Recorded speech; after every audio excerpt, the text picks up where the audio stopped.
बर्बाद हो गई बहुरे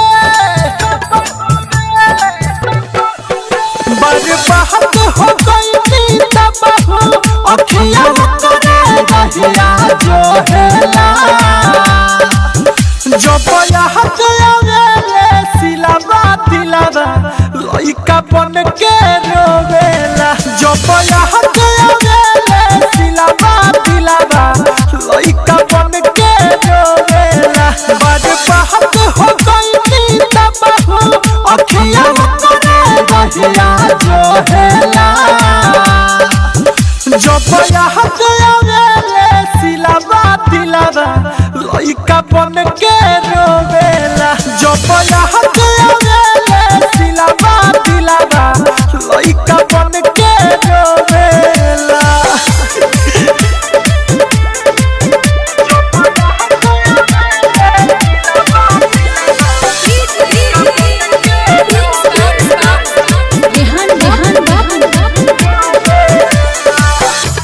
लगे नहीं भूख दुख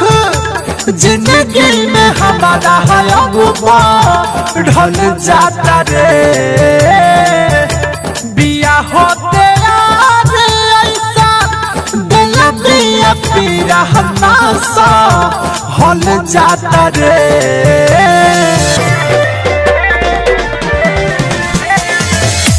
लगे नहीं भूख दुख जिंदगी में हमारा है अब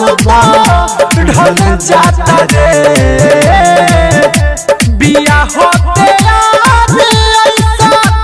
दिल बिया पीरा हनासा हल जाता रे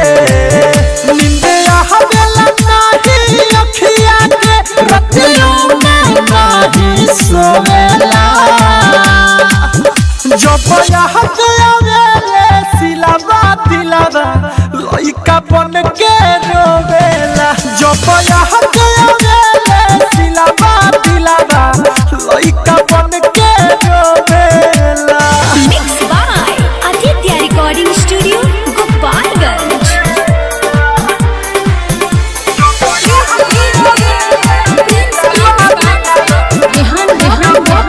शुभम फिल्म्स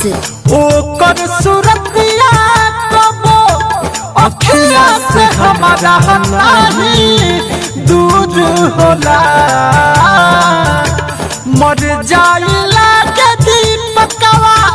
ओकरा के से सोनत हो दाना बोला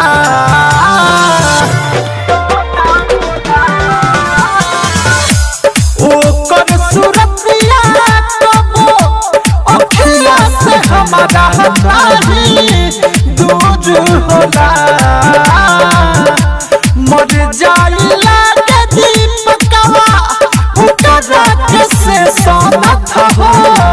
दाना बोला कोइले बतिया मिलल कारतिया कट दस दहिया में चुप होवेला जो बयाहत आवेले सिलावा दिलावा लइका बन के